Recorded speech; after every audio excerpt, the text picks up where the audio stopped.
How to delete Venmo transaction history. First of all, let me answer your question right away. Is it possible to delete, which means to completely delete Venmo transaction history?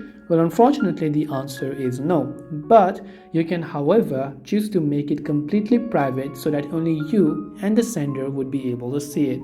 So for this, all you have to do is go ahead and then first of all, launch the Venmo application. Then tap on the profile icon located at the bottom right corner of the screen. Once you tap on the profile icon from the bottom right, at the very top right hand side you will find a gear icon. So just tap on the gear icon from there, and as you've done that, over there you'll find an option that says privacy.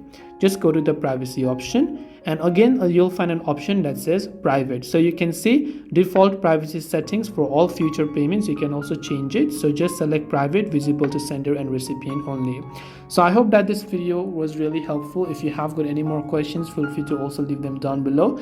Thank you for watching till the very end, and see you soon in the next video.